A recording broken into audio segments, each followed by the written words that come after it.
I recently found myself in a position where I was discussing stereotyping and the effects of stereotyping with some friends of mine, and I thought that would make an interesting subject for a podcast. So that's the subject for today's podcast. I'm Stephen Hooper, and this is a 22+Y podcast.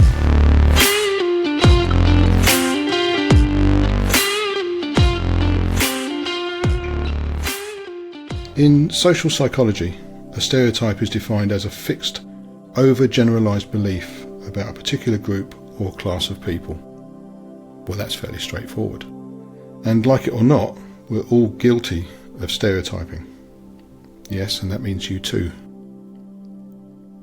On a personal note, I try hard to be as open and accepting as I can. However, I must admit that I'm also guilty of stereotyping. We all are. But why? Well, stereotyping simplifies the social world in which we live and operate. It reduces the amount of thinking or cognitive processing that we have to do when we encounter a new person or new group or new situation.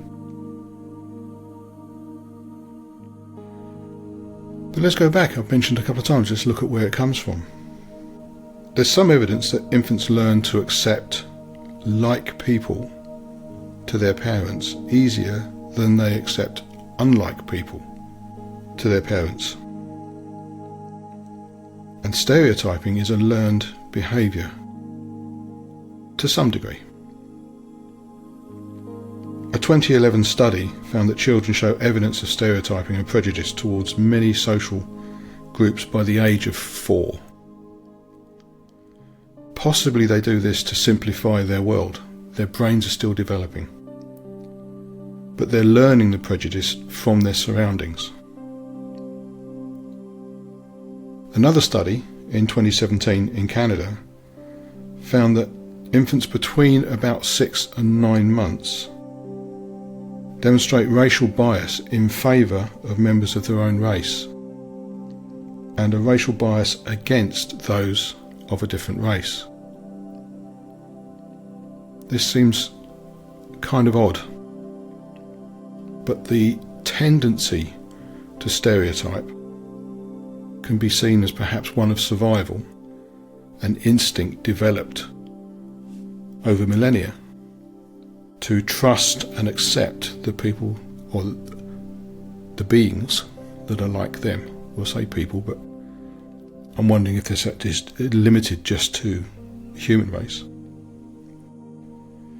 But the interesting thing is, and this is where it becomes a learned behaviour, babies that were exposed to a mixture of ethnicities during those early months didn't show the negative bias or the positive bias.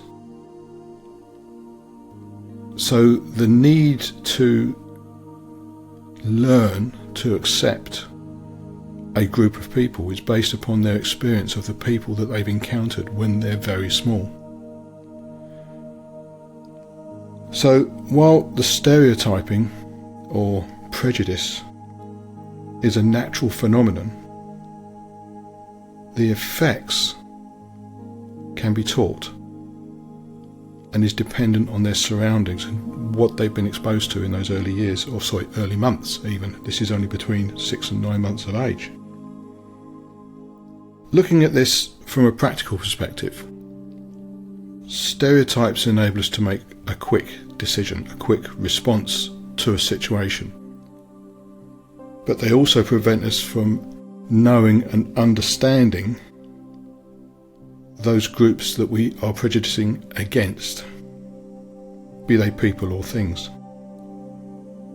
And whilst positive stereotypes can help, certainly in the early months when we are helpless infants and we're dependent on other people that we trust, people that we've come to know will provide us with comfort, with food, with security, we develop a distrust of something that's not like what we've known. That prejudice, those stereotypes, are generally harmful. yes, in the early stages of our life they can be beneficial, in fact essential, if we go back to times when we were hunter-gatherers, etc., etc. But in the main, we rarely discuss the positive prejudice or the positive stereotypes that we've developed and acquired. What we see are the negative stereotypes. Our overwhelming experience is of negative stereotypes and prejudices. For example, ethnicity, that's the obvious one. But then we go a little further and look at nationality. So if we were to look at ethnicity of, say, Frenchman or German versus an Englishman, we would develop, or we would have, a stereotype or a prejudice towards somebody from a different nation, even though they're of the same race. That's a learned behaviour. Likewise, culture. If we take the UK, we've got a north-south divide, which everyone talks about, everyone knows exists. That's a learned behaviour. And again, lifestyle. Just look at all the things that are going on today with the LGBT community versus, if you like, and I hate to say that versus, because it shouldn't be an against, it shouldn't be a them and us, but against the heterosexual group in the Western world. In most of the world, sadly. So these stereotypes exist, and generally they are not serving us well. But we have to understand that there is an evolutionary element to this. So it's necessary to teach the positive of stereotyping, which is by exposing people to different experiences, so that our experiences of stereotyping are positive rather than negative. We should also recognise that stereotyping always places the negative on the party that we are imposing that stereotype upon. We never look at another group and impose a positive stereotype.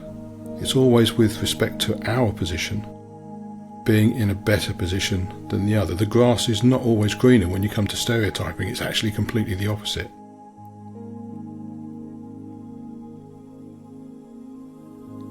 Over the last 6 months or so, I've been meeting a lot of different people, and I've been exposed to meeting the same people in the main on a weekly basis from a vast background of cultures, experiences, lifestyles, etc. If I look back to the first time I met some of these guys, I was initially misguided by the stereotypes that I held, and my presumptions about the people that I'd just met, hadn't even spoken to, but I'd already made presumptions about what they were going to be like. And that's pretty shameful, except when you realise that it's a natural phenomenon. But I'd made negative stereotypes. I hadn't made any positive stereotypes. I hadn't put anybody in a positive place as a result of meeting them without actually getting to know them. So we always see a stereotype negative to our position relative to where we are, which kind of makes us think that we're better, and we're not. It's not a them and us at all. However, having now taken the time to discover the real people has brought me a much better understanding of the individuals involved, and I've removed them in my head from the stereotypical groups that I'd initially placed them in, which sounds kind of daft, but I now look at these people as people and look at the things that I have in common with them rather than the things that I didn't have in common with them, because they appeared to be from a different group and therefore would have different characteristics and traits that I wouldn't like, which is crazy, absolutely crazy. Unfortunately, I can't say that it's altered my overall stereotypical view of the groups that I had placed these individuals in my head, sadly. I still hold stereotypical images of certain groups of people. Totally unfounded. Or are they? Because it's a learned behaviour. Some of the people within those groups may be people that I wouldn't like to associate with or wouldn't trust or whatever. But that doesn't mean to say that the group as a whole needs to be judged in that way. But how else do we protect ourselves from the unknown? We can learn to trust individuals, but can we learn to trust groups as a whole based upon life experiences? I'd like to think we can, but I'm not sure, in all honesty, that it's something that we as people can do. Because I think there's still this evolutionary trait of needing to know what's safe and what isn't, what's good and what isn't good, as opposed to bad. And that comes through stereotyping and prejudice. And I think there's an element there that is innate in all people. And I don't think we can ever truly get away from it. Some of it's common sense. So let's take, for example, you're in a less than reputable neighbourhood. It's dark, you're on your own, you're walking down a road, and there's an alleyway comes up that's dark. Are you going to go down it? It might be the shortest way home. But are you going to go down there? Or is common sense going to say to you, you know what? I'll swerve it this time. Why? It's just a dark alleyway. Well, the reason is going to be experience, learned behaviour, that, if you like, puts dark alleyways into a stereotypical group, particularly if it's in a less than desirable neighbourhood. It's still using a prejudice, but it's one of survival, perhaps. I don't know, I'm not an expert. But it seems to me that we might label it common sense, but that common sense is based upon an image that we've learned from somewhere. Going back to some of the people that I've met, I met a guy, he's quite a big guy. He's at least 6 foot, maybe more. Very well built, big guy. He has a rough beard and has a lot of tattoos, even on his neck. But those tattoos don't make the man. The man chose the tattoos, but the tattoos don't make him. And what he said was, and it was quite interesting, he very often finds himself being physically challenged by other people. And it's purely based on the way that he looks.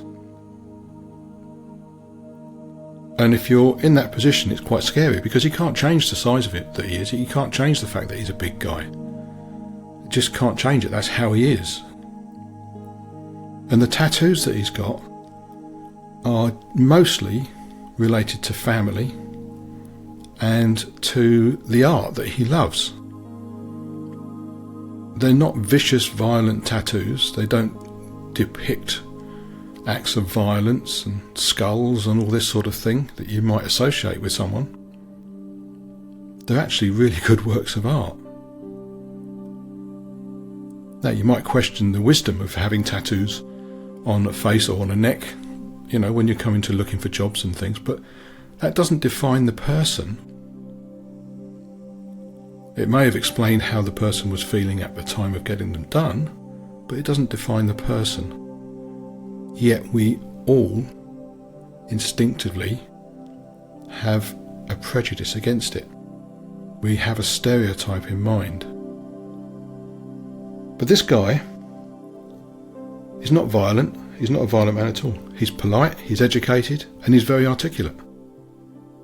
Yet he still gets people challenging him over crazy things. And that's down to prejudice and stereotyping. This instinctive behaviour that we seem to have. based upon learned behaviour. It's a combination of the two. So a couple of examples where this has actually been in my personal life.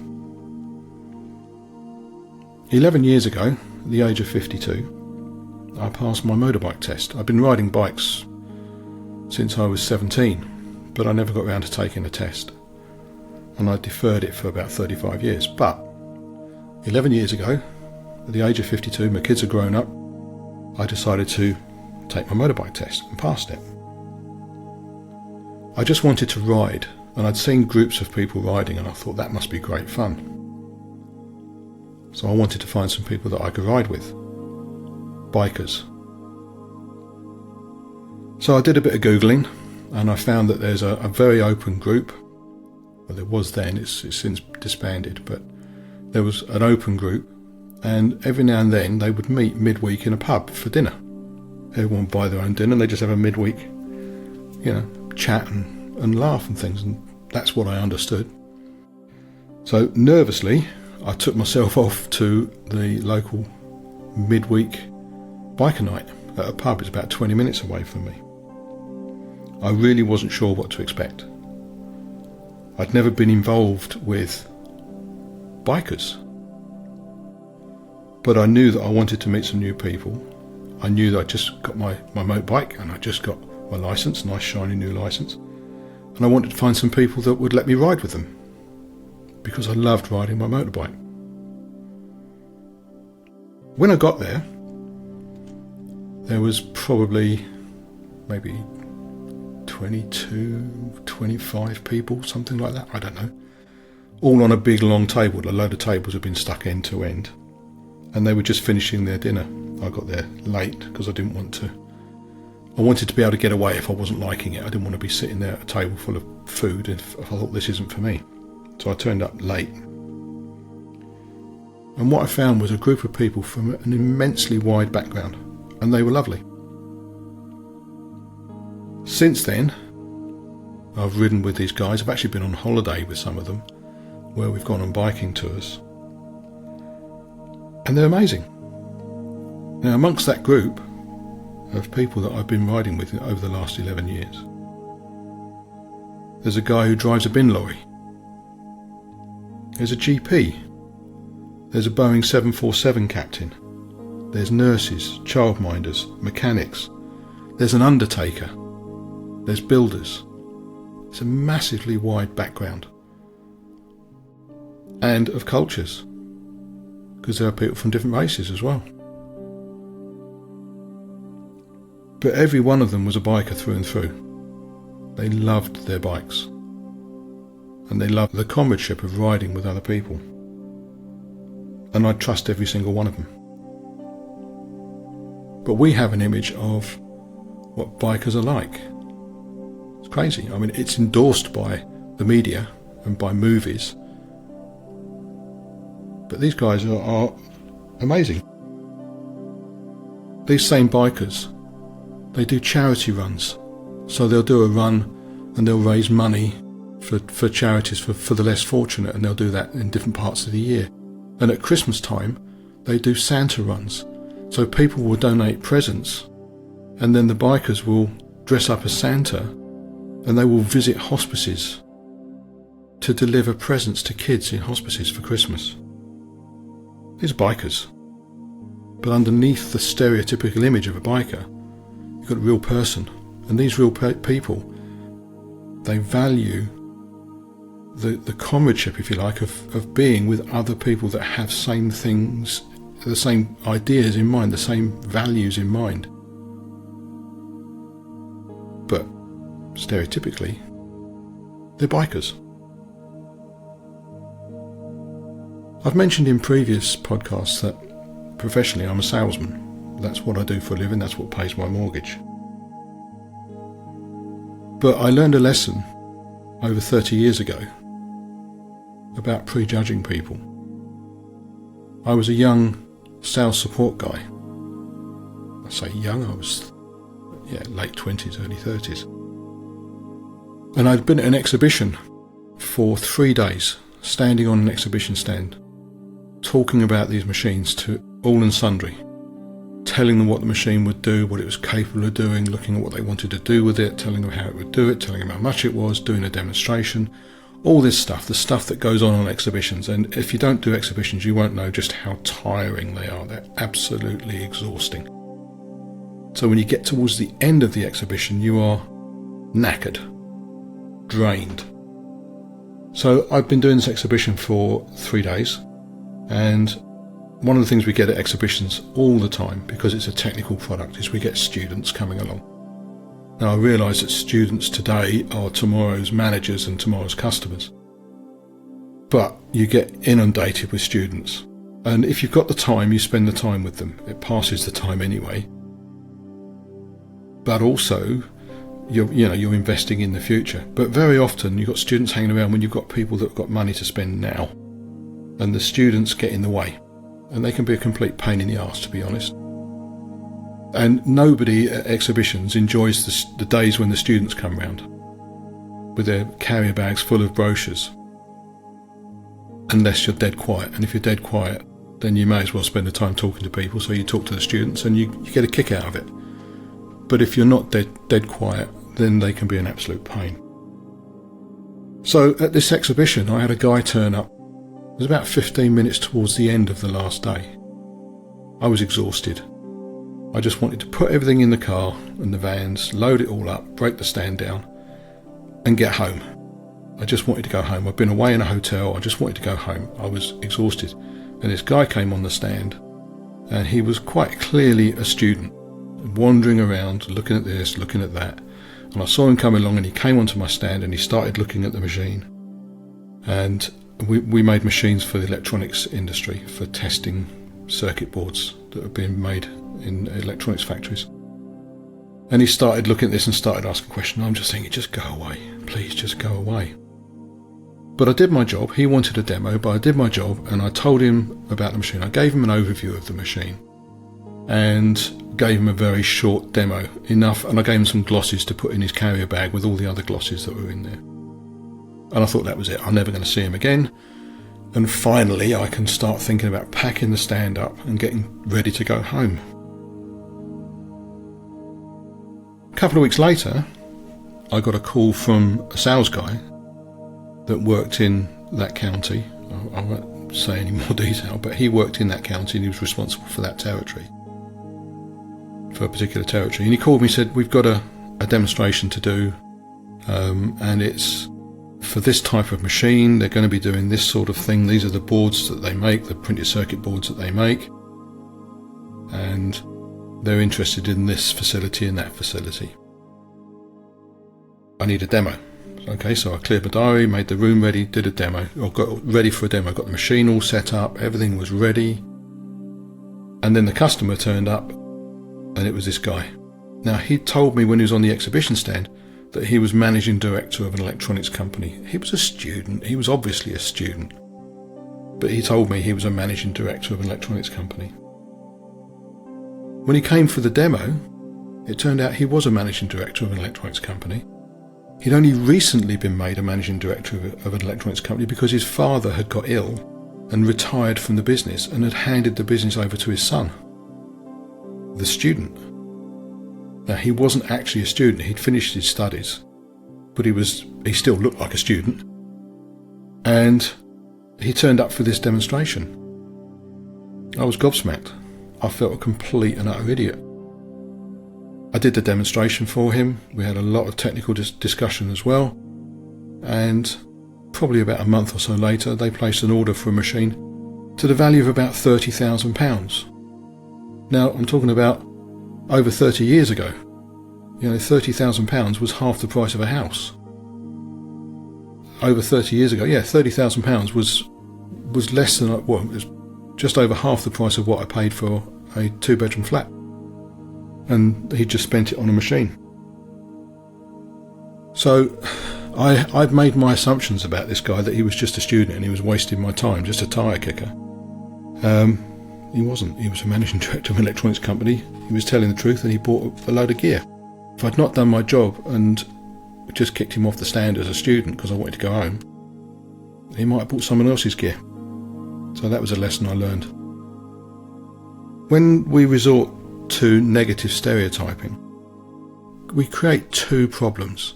First of all, we commit a grave injustice to the individuals or the groups that we are judging, because we don't know anything about them.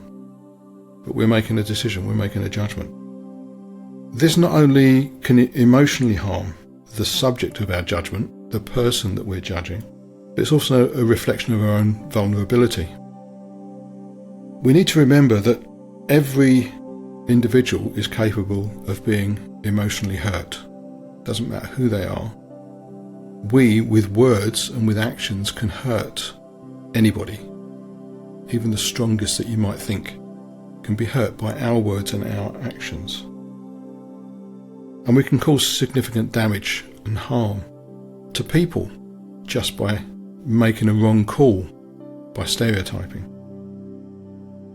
Furthermore, negative stereotyping can result in our own financial loss. As you can see from my anecdote about this managing director student that I'd encountered. But we're also limiting ourselves if we stereotype. We miss the opportunity to explore new cultures, new environments, new situations, new people. And this in turn can result in a significant loss of personal and cultural growth. Surrounding the stereotype is angst. If you think about it, the reason we're stereotyping is to protect ourselves, to limit our exposure to the unknown. And that is angst. We're concerned, we're worried about it. And without knowing anything, in some ways it's an irrational thing to do. And if it's an irrational fear, it's actually a phobia. All based upon stereotyping. From this, you can see that it's essential that we recognise what harm can be done through negative stereotyping, harm to others and harm to ourselves, to our own growth. And we need to strive towards a more inclusive and diverse way of looking at the world. The cliche of celebrating the difference. We don't need to celebrate the difference, but we don't need to be worried about the difference. We don't need to have anguish about it, and we don't need, therefore, to worry about stereotyping. It's not like these people are going to kill us, or going into a new situation is going to kill us, in most cases. But what they do is they cause us to divide and judge, and that's not a good thing. So we need to understand that, overcome the stereotype, recognise that yes, there seems to be evidence for evolutionary background, an evolutionary element in developing a prejudice, a stereotype. But how relevant that is to us as adults is something we should be considering. And if we can eliminate them or break them down as much as possible, we can help, we can assist our own personal and societal growth, financially and emotionally. If you enjoyed this podcast, please do the usual: like, subscribe, etc. Tell your mates. I'm Stephen Hooper, and this has been a podcast by 22plusy.com. Have a great, non-stereotypical day. Bye.